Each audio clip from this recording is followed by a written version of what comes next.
talking through BABA and the Buy America preference.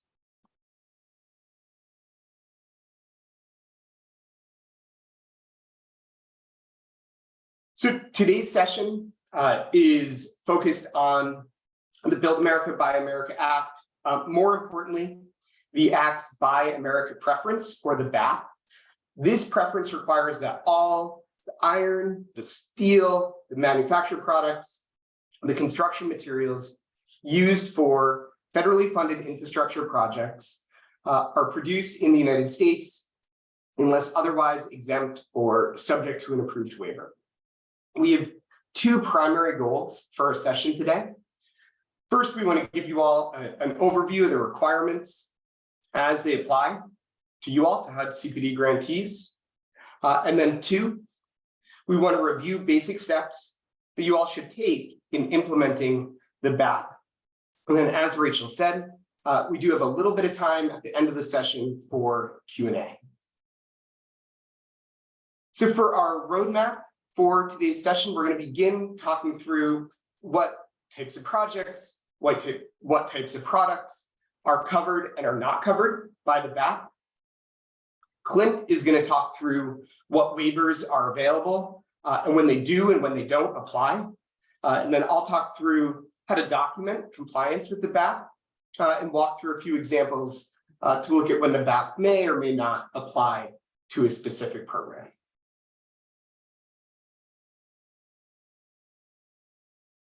So to begin, let's kind of just talk about what is the Build America, Buy America Act. It was enacted in the Infrastructure Investment and Jobs Act, which was signed by President Biden on November 15th, 2021. The Build America, Buy America Act had three primary purposes. So one, stimulate private sector investments in American manufacturing. Two, bolster American supply chains. And then three, to support the creation of jobs for American workers and American firms to compete and lead globally. So, as I said, the Buy America preference is focused on the iron, the steel, the manufactured products, and the construction materials, and ensuring that they are produced in the United States unless otherwise exempt or subject to an approved waiver. As Sarah said, the requirements for this are codified in 2 CFR 184, and the CPD notice for the program for HUD just came out today. I think Rachel just put in the chat for everyone to be able to see and be able to access that CPD notice.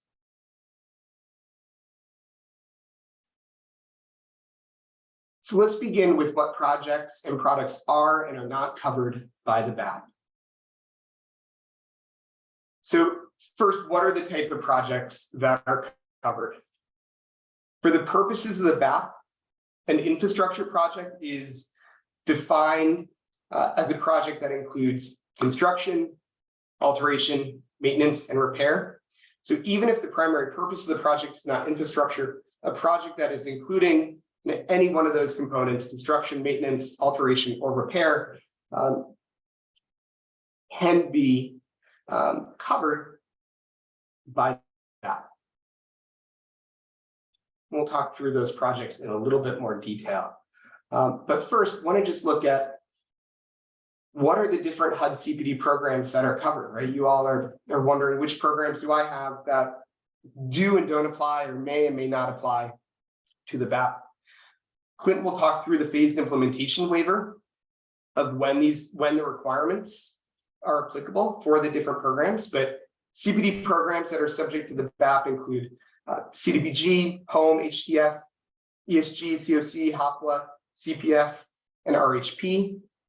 Programs that are not subject to the BAP are funding that are used for emergency or disaster purposes.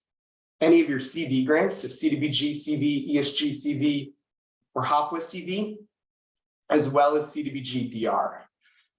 And any of these programs in which federal financial assistance is being authorized, that is where any grant is being executed between the grantee and HUD, those funds are covered by the BAP.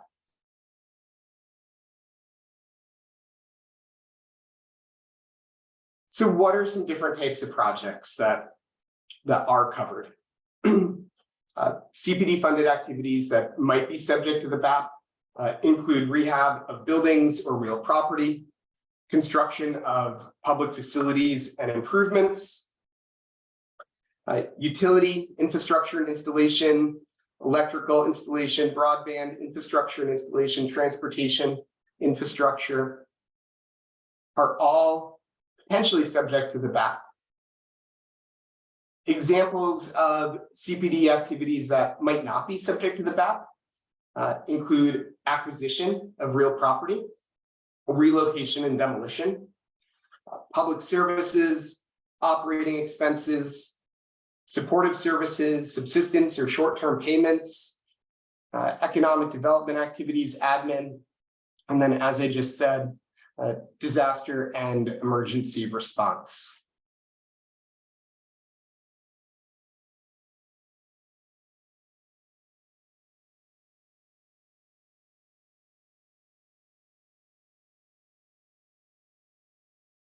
So moving to what are the types of products that are covered? The following products include iron and steel, construction materials, and manufactured products. All of these products must be produced in the United States. We'll talk through the specific requirements and definitions of each of these product groupings in a minute. But first, it's important to think about how we classify these products.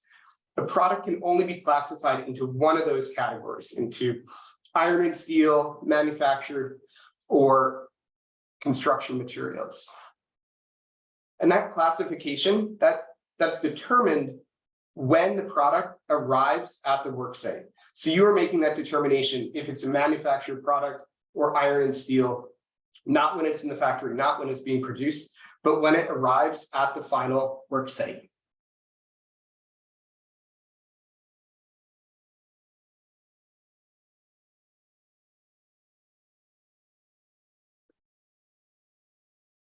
So first, iron and steel. Iron and steel is an item that is consisting completely or predominantly of iron, steel, or both iron and steel. Predominantly or primarily are both terms that are used in the BAP. And it means that the cost of the iron and the steel content exceeds 50% of the total cost of all of the item's components.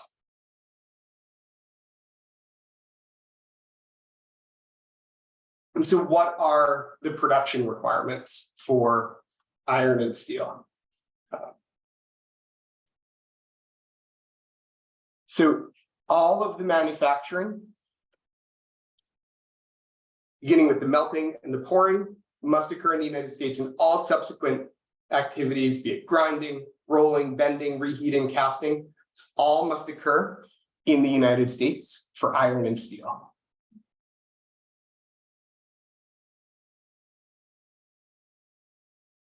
So the second product is construction materials. Construction materials include article, material, or supply that is or consists primarily of non-ferrous metals, plastic and polymer-based products, lumber, and drywall. For the purpose of the phased implementation, the materials have been divided into two categories: specifically listed and non-listed materials. And the timeline of when those apply differs based on the programming. Clint will talk through that when he talks through the waivers. So specifically listed construction materials include non-ferrous metals, lumber, composite building materials, plastic and polymer-based pipe and tube. Not listed materials include any other plastic or polymer-based material, glass, fiber optics, engineered wood, drywall.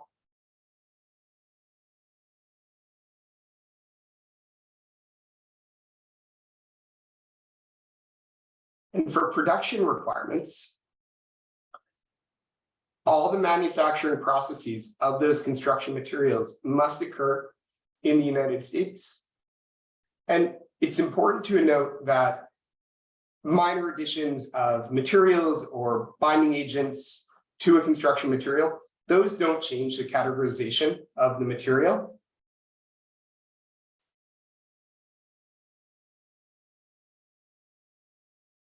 And our final product is manufactured products. And these are broken down into two types of products. So first, materials that are developed into a specific form or shape through processing are considered a manufactured product. Items that consist of two or more materials that have been combined together through a manufacturing process should be treated as manufactured products rather than construction materials. So, for example, a plastic frame sliding window would be treated as a manufactured product, while plate glass would be treated as a construction material. So accordingly, should any of the listed construction materials be combined together with a second listed material or with a non-listed item, then the product should be considered either a manufactured product or an iron and steel product as appropriate. And so finally, what are the production requirements for a manufactured product? The final product must be manufactured in the US, and at least 55% of the cost of that product must cover components that were mined, produced, or manufactured in the United States. So 55% of those cost components must be coming from the US.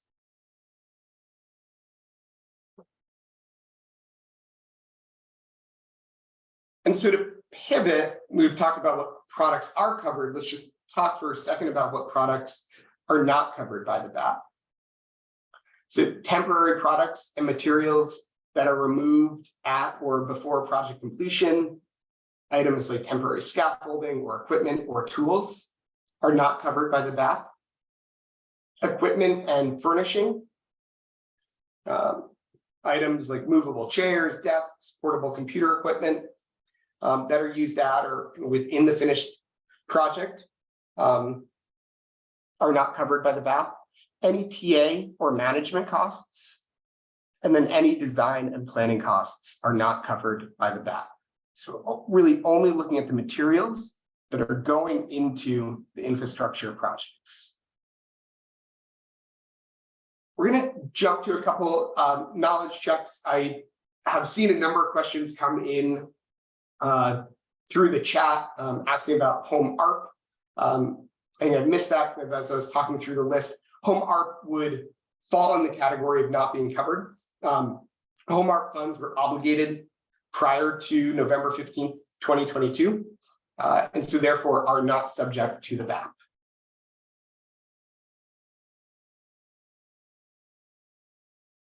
We're going to pause for a quick knowledge check. Rachel is going to pull this up. Two questions. Does the BAP apply to funding awarded to subrecipients for infrastructure projects? And two, does the BAP apply to rehab projects? And we'll give everyone a few seconds to respond.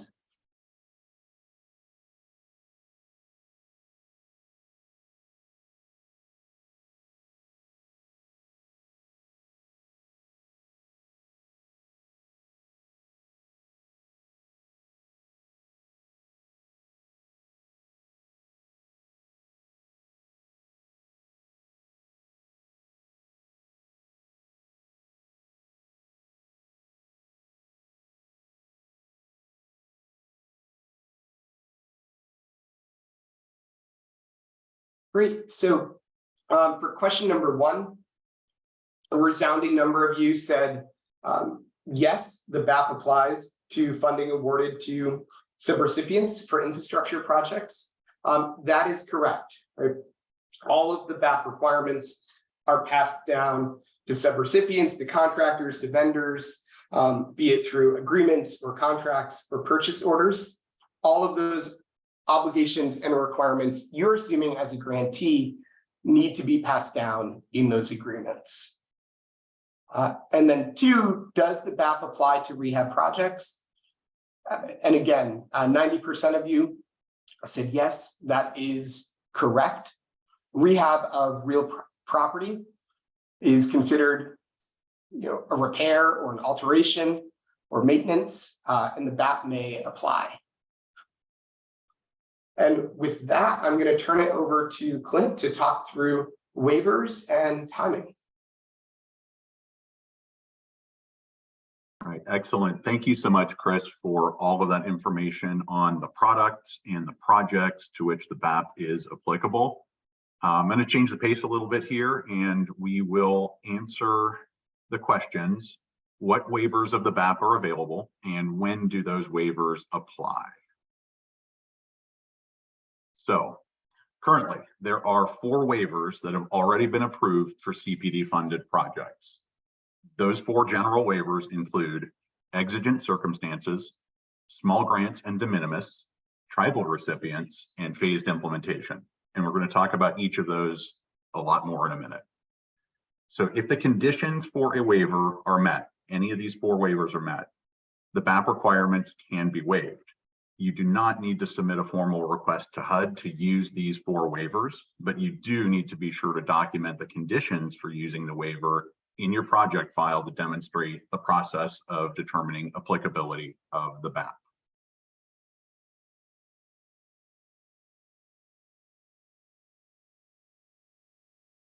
So the first waiver we'll discuss is exigent circumstances. That waiver is available to CPD grantees through November 23rd, 2023. When an award, November 23rd, 2027, when an award of federal financial assistance is being utilized to repair, conduct, or maintain infrastructure in exigent circumstances, the ability to quickly respond and address the need is critical to ensuring the protection of life, safety, and property of residents and community members. So the ability to immediately respond to emergency situations could be compromised if the grantee or recipient of CPD funds is required to navigate the complex BAP requirements for activities with exigent circumstances. And so you could then document the exigent circumstance and utilize the exigent circumstance waiver that will be available to us through November 23rd of 2027. So there are a couple of examples of exigent circumstances, and I'm sure we'll get a lot of questions on this, and you're responsible for making a determination if you're going to use the exigent circumstances waiver. So a couple of examples for you. We'll go to the home program. So you have a home-funded multifamily rental development that's been damaged by a burst hot water pipe in the middle of winter. The need to repair the damaged structure is of immediate concern to protect the life, safety, and property of residents of this home-funded housing development. So that's an example of an emergency where, perhaps we don't have time to stop and make a BAP determination. Another example of an exigent circumstance might be following a tornado. CDBG funds are used to repair public facilities made structurally unsound during the disaster. Stabilizing these buildings is critical to prevent further destruction of property and to ensure safety. So it's a couple of examples of exigent circumstances where this waiver is really designed to allow grantees and funding recipients to prevent delays to critically important projects that serve to ensure the safety and health of HUD constituents. The next waiver we'll discuss is the de minimis and small grants waiver. This waiver is also effective through November 23rd of 2027.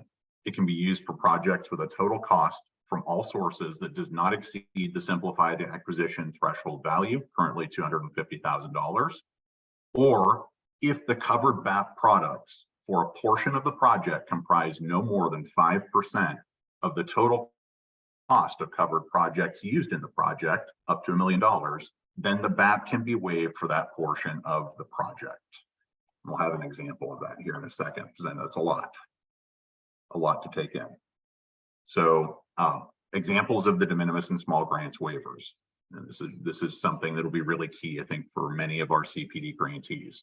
So our first example is a homeless service provider is rehabilitating an emergency shelter to update the bathroom facilities. ESG is contributing $100,000 to the project. and a state grant is contributing an additional $100,000. Because the total project cost does not exceed $250,000, the BAP does not apply to that project. Another example, a city is funding the construction of a playground with CDBG funds. The total cost of materials used in the project is $1 million. The city can source domestically produced materials for nearly all of the items needed for the playground, but they can't find a domestically produced equivalent of a particular slide for that playground. The slide costs $20,000. So because that is less than 5% of the total cost of materials used in the project, the city could use the de minimis waiver to waive the BAP for the purchase of the slide. The city should document its processes for determining that the project qualified for the waiver of the slide in its project files. And keep in mind, the other materials used in the project, the other $980,000 worth of materials must still comply with the BAP. So both of these examples illustrate projects where this de minimis and small grants waiver can be used. The total cost of the emergency shelter project is less than $250,000. So you've got small grant situation. And then in the playground example, the waiver applies to the one item that can't be sourced domestically. So those should be helpful to those of you who are running smaller scale infrastructure projects. The waiver for tribal recipients. This one is only available through May 23rd, 2024. So we're coming up on that. The BAP does not apply to HUD funds to tribes, tribally designated housing entities, and other tribal entities covered by this public interest general waiver. Again, this one's only effective through May 23rd, 2024, while HUD receives tribal feedback to implement the BAP through an approach that does not serve as a major barrier to tribal community infrastructure projects. So we're going to take a little bit more time with tribal recipients, get some feedback, and then the waiver is set to expire on May 23rd, 2024.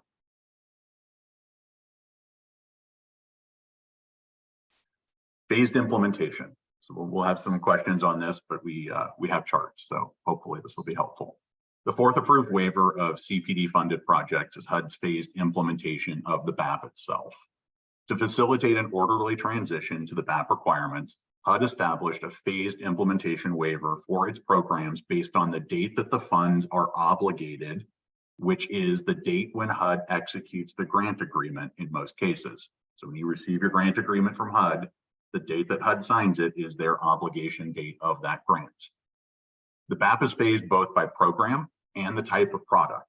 So phased implementation involves knowing whether it's iron and steel, knowing if it's construction materials, knowing if it's manufactured products, and then also knowing which program is funding the project. So we've got a few things in play there that determine when the BAP requirements start to apply under this general phased implementation waiver.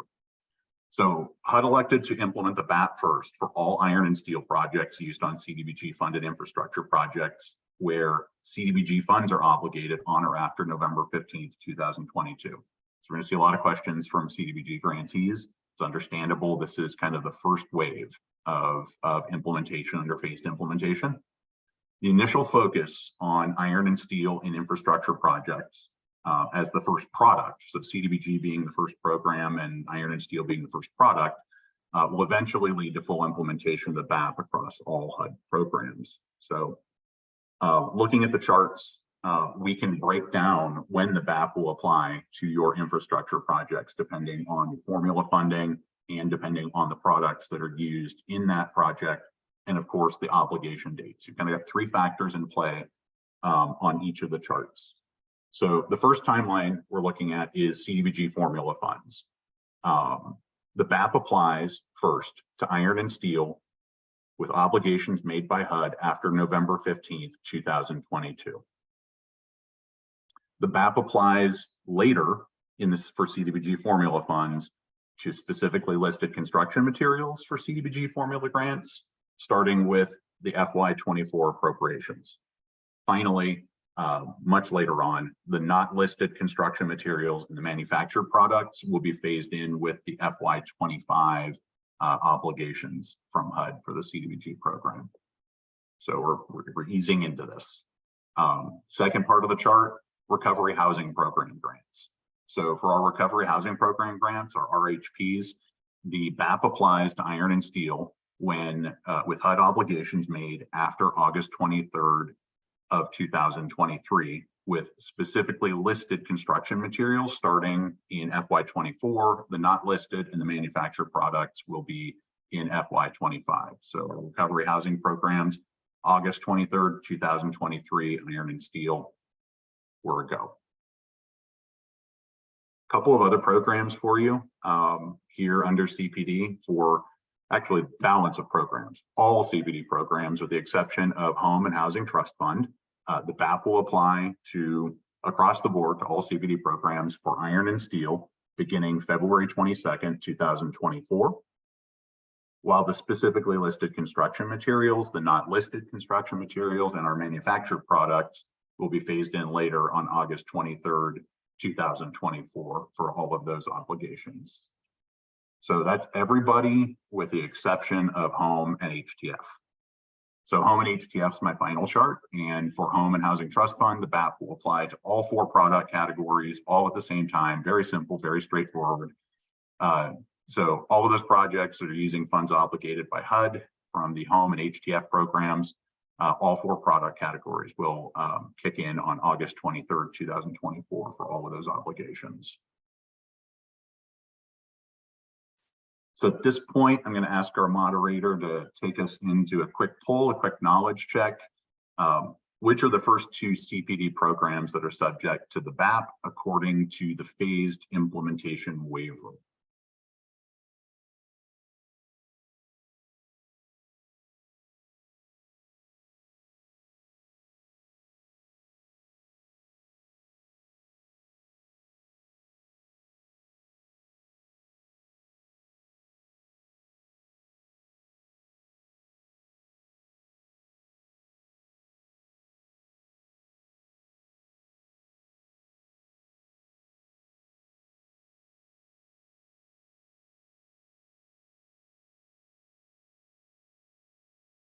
Okay, excellent. Great participation in the second knowledge check. It helps that it was just a few slides ago. So 72% of you are correct. CDBG and RHP are is your answer choice du jour.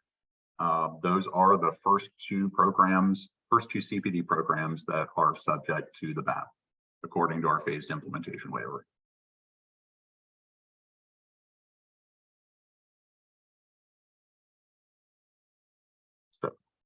Just a quick review on that. Iron and steel, November 15th, 2022 for CDBG. Specifically listed construction materials are coming up in FY24. For RHP, you've got iron and steel, August 23rd of this past year. And then specifically listed construction materials and the balance in FY24 appropriations. The final waiver that I would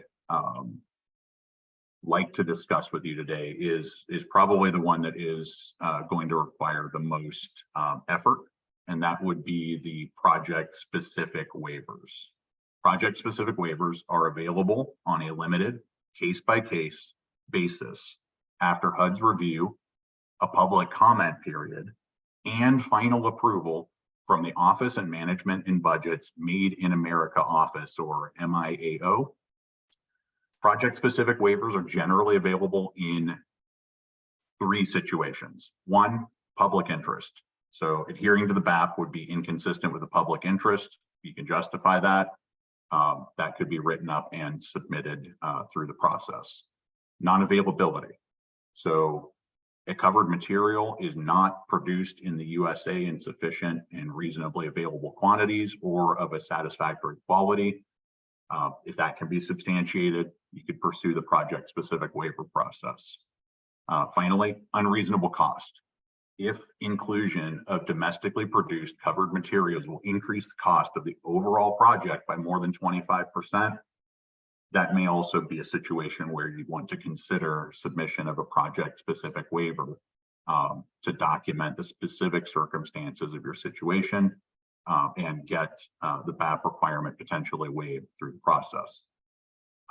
There are situations, and you will encounter this particularly in your larger scale infrastructure projects, where more than one federal agency is funding an infrastructure project. Project-specific waivers will require coordination between those federal agencies prior to determination being made by the Made in America office. So this waiver is definitely a lot more involved, but not impossible. So more on our project-specific waivers. So if a grantee determines that they need a project-specific waiver, they should work with the HUD field office to prepare a waiver application in coordination with project partners. So a lot of data gathering there. Project-specific waivers will need to be submitted to the cognizant agency. Cognizant federal agency is the agency with the largest federal share in the project. So if you're coordinating between 2 or 3 different cabinet departments, the one with the largest investment is going to be the cognizant agency receiving that waiver request. Waiver requests must include a detailed justification for use of goods, products, or materials mined, produced, or manufactured outside the United States, and a certification that there was a good faith effort to solicit bids for domestic products supported by terms included in requests for proposals, contracts, and non-proprietary communications with potential suppliers. So there's some work involved here. Once a waiver application is submitted, it will be reviewed and posted for public comment. Then the Made in America office will review the proposed waiver to determine if it's consistent with applicable law and policy. If all of that checks out, the agency will then notify the assistance recipient, and the waiver will be rejected or granted in whole and part, and that will be communicated to the applicant for that waiver. So at this point, I'm going to pass the presentation back over to Chris. Great. Thank you, Clint. And we realize this is a lot of information. We understand the notice just came out this morning. You all are going through all this content. At the end of the session, we will talk through upcoming trainings. We will also make sure to talk about how to find the different resources that are available on the HUD Exchange and ways that you can use the AAQ to submit questions that you may have. Certainly, we're really at the front end of providing guidance and support at HUD on BABA. This is, quite literally, I think, public-facing day one. So there's a lot more to come, and we'll touch on all of those resources that will become available at the end of the presentation. So we're going to talk a little bit about how to document compliance with the BAP. And so first, thinking about contracts and agreements. So since the terms and conditions of the BAP flow down to subrecipients, to contractors, to vendors, the BAP language found in your special conditions section of your grant agreements with HUD should be incorporated into all of those agreements with your subrecipients, with your contractors. And recommend, even if the BAP does not yet apply based on the phased implementation date, including that language and those requirements into those agreements. And the BAP requirements must be included in terms and conditions for the bid document, in all of your subrecipient agreements, in your contracts, in your subawards, in your purchase orders, in any of that documentation for your infrastructure projects. I would recommend including it in pre-bid meetings, in check-ins with your contractors, all of the stages, making sure that you're incorporating and including BAP and thinking about and talking about how you are documenting compliance with all of your partners and all of the parties and stakeholders who you're working with. And as you think about your documentation compliance for your contracts and agreements, make sure that you're documenting those contracts and agreements in accordance with your program-specific record-keeping requirements, so be it CDBG or home or ESG, as well as the requirements within 2 CFR 200.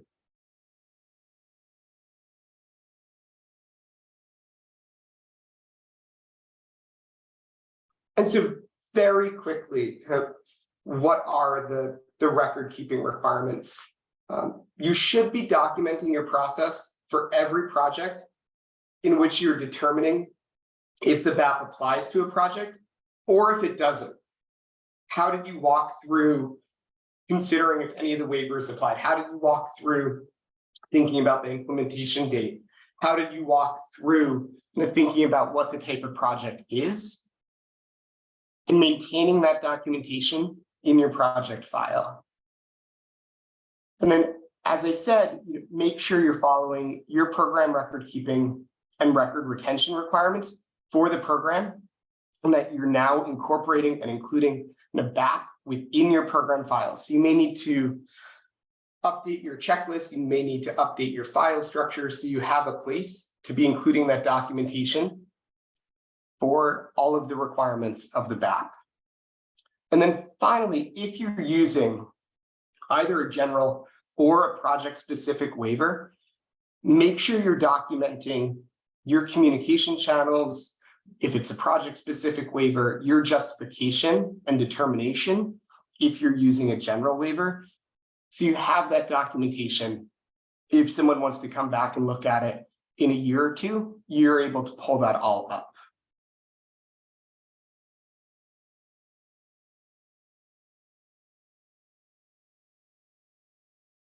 And so with that, let's look at a couple of examples of if the BAP applies or not.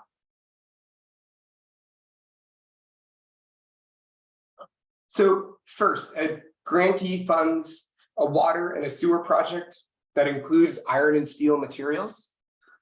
The project is funded with $2 million in CDBG using FY23 funds that were obligated on September 10th, 2023. The total project cost, including other federal financial assistance, is $3 million. So the questions to consider and questions that I would recommend you ask every time you're thinking about your own projects and if the BAP does or does not apply is it an infrastructure according to the definition of infrastructure in BABA, which is summarized in the CPD notice, summarized in some of the TA documents on the HUD exchange. Is the funding subject to BAP? Or are you using a funding source that must comply with BAP? Does it include any of the covered products? Does it include iron and steel, manufactured products, or construction materials? And do any of the waivers apply? I think it's really important, keeping all of the waivers in mind.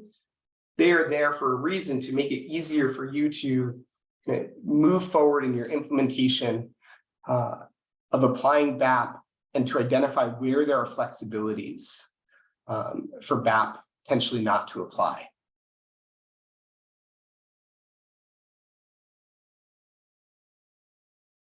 So does the BAP apply in this project? Yes, right? The project is an infrastructure project. It includes iron and steel, construction materials, and manufactured products. The total project cost exceeds $250,000, and the project is using grant funds that were obligated after November 15th, 2022. So with that, it only applies for iron and steel, right? It doesn't apply to the construction materials specifically listed or not listed or manufactured products because the project is using FY23 funds and is not using FY24 or later funds.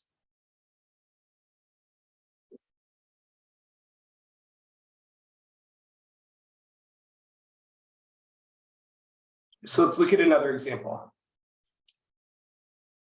A PJ contributes $2 million in home funds for construction of a multi-unit residential building using iron and steel.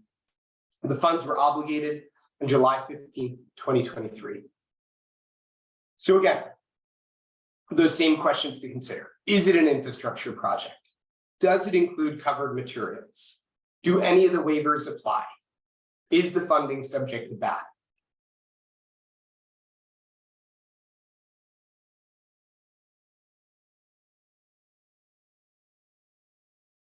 And in this example, while the project is an infrastructure covered project, it does include iron and steel, it does include construction materials, it does include manufactured products. The total project cost does exceed $250,000. It does not apply because the funding is obligated before August 23, 2024, which is when the BAP begins to apply to home funds.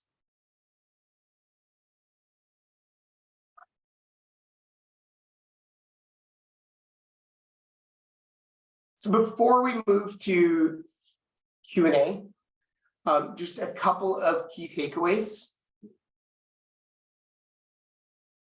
BAP covered projects, it includes the construction, alteration, maintenance, and repair of infrastructure projects.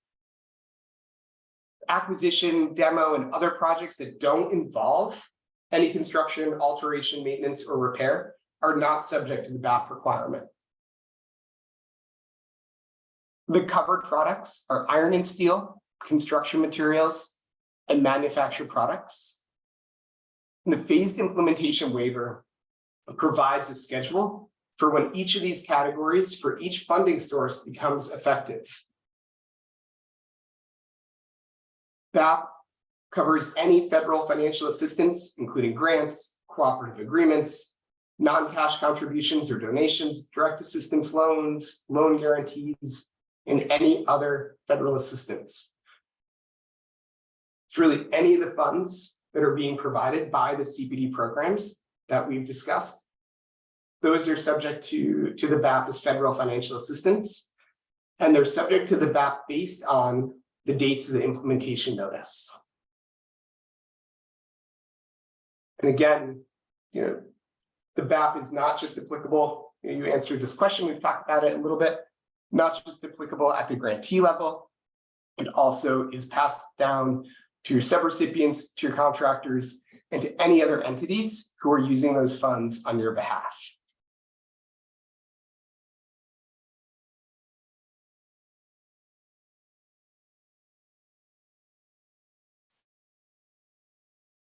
There are general waivers that are available right now. Exigent circumstances. If there are circumstances that would impact the health and safety of the public, the waiver may apply. The small grants and de minimis waiver, if the total project cost is less than $250,000, the de minimis waiver may apply. The small grant, if a portion of the project is under that 5% threshold, the tribal recipient, and the phased implementation, talking through the timeline. And then the project-specific waivers may be available for public interest, non-availability, or unreasonable cost. Before we move to Q&A, I just want to invite Sarah Hernandez from HUD back if she has any additional comments or thoughts as we're closing out today's session. Yes, thank you for that, Chris. I'd just like to reiterate to this group here that the Buy America preference is currently applicable to the purchase of iron and steel used in infrastructure projects for certain CDBG and RHP projects, dependent upon the HUD obligation date for those sources. So we strongly encourage attendees to consult the CPD Notice 23-12 as a tool which contains a step-by-step process to assist grantees and participating jurisdictions make individual determinations as to BAP applicability for your projects. Additional information about waiver processes can be found on hud.gov/BABA. So with that, we will turn our attention to certain questions and answers. And the first question that we have is regarding applicability of the Buy America preference to single-family housing rehab activities. And so with this, we would remind attendees that the BABA statute defines infrastructure projects to include construction, alteration, maintenance, or repair of buildings and real property, of which housing is certainly included as a type of building and real property. Until such time as OMB issues an approved waiver, housing-related infrastructure projects may be subject to the Buy America preference requirements and flexibilities offered by the approved general HUD waivers, as described in today's webinar.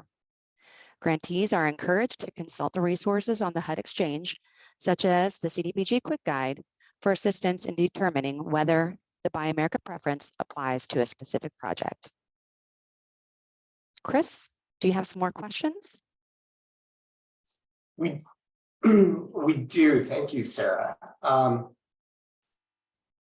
And so one of the first questions, we've gotten this a handful of times in different ways, confirming if a grantee is looking to bid out in 2020, 21, 22 CDBG dollars now, would the BAP apply to those projects? And the focus on the phased implementation waiver is on the obligation date. So for those FY20, FY21 funds, those grant agreements were not executed before that November 22 date. And so it would not apply. So I think if you have a question about a fund, even if you're using an older funding source now, check your grant agreement date. But generally those would not apply because those funds were obligated prior to that 2022 date. Clint, any questions? Okay, we've got a number of really good questions coming in. This one is pertaining to program income. So for our CDBG grantees, kind of as an example, I think this was from a CDBG grantee that had asked about program income here. If we are using program income for a project, how does that impact our BAP determination? So if you're using program income that was generated through the use of CDBG grant funds that were obligated before November 15th, 2022, and you're a CDBG grantee, it would not trigger BAP. Doesn't matter when the program income is received because it's tied to the original grant that but I think this is something that we do want to make sure we're pointing out to the CPD notice on. So I think that might be something that's easier for us to highlight in terms of that program income question. I'm just going to give it some of the nuance in the notice. Yeah, I think so. That would be best, so, but definitely tied to the appropriation. So, yeah. A lot of questions have come in about sample language. If they should be added, what is the sample language? Do we have sample language that can be provided?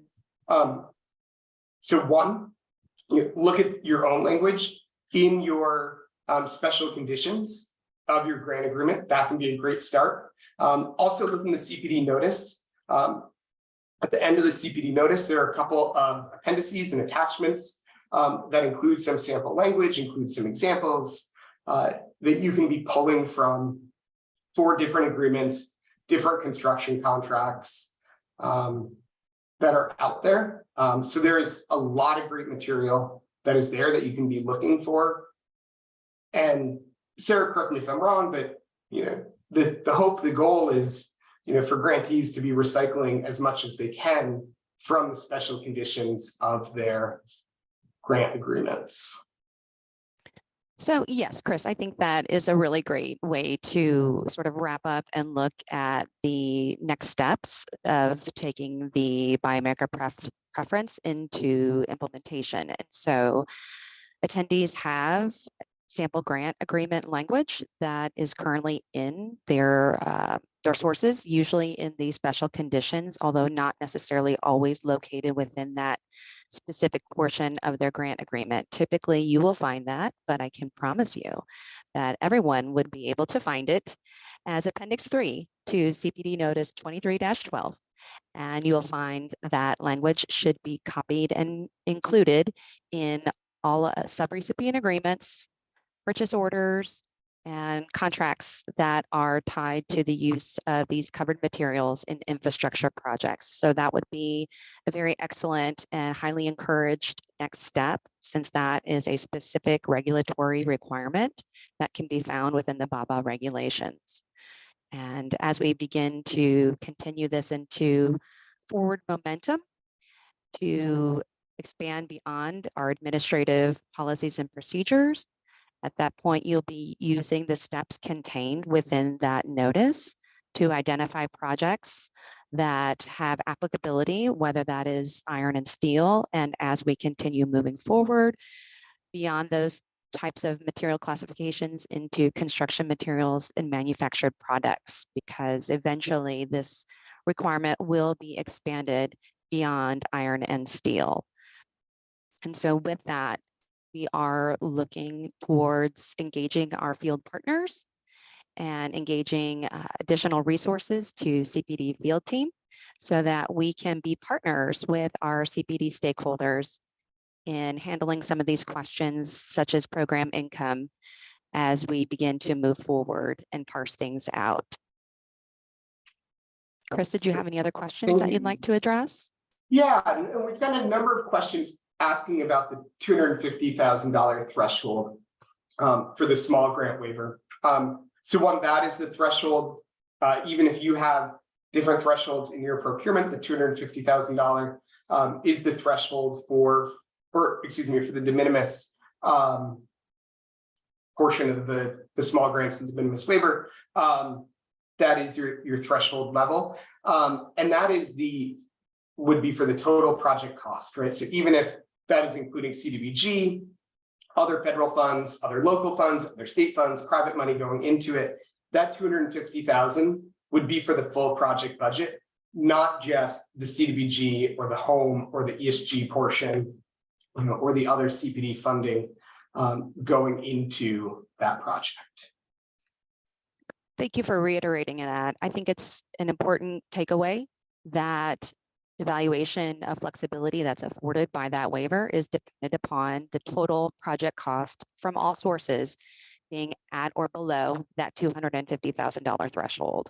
I've seen a lot of questions in the Q&A that are referring to that dollar amount, and so we need to reiterate that that is the total project cost, not just the limit for the CPD fund sources, but from all sources combined.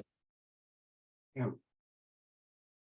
So I understand there were well over 1,000 of you on today. Thank you for coming to today's session. We obviously couldn't get to all of your questions. I do encourage you, take some time, review the CPD notice, review the other products and the other resources that are out there. The HUD Exchange site is live. I think that link has been posted in the chat. Documentation of the waivers and other more formal documentation, including the CPD notice, is on the HUD.gov site. An overview quick guide is available on the HUD Exchange, as well as the actual requirements in 2 CFR 184, and then 2 CFR 200.322, which is primarily a reference to 2 CFR 184, and then the CPD notice that just came out this morning. If you do still have more questions, please submit an AAQ on the HUD Exchange. Go to the HUD Exchange, create your account, submit that AAQ. And in terms of next steps, we have a number of webinars, a number of TA products coming out. Sarah already mentioned the virtual event.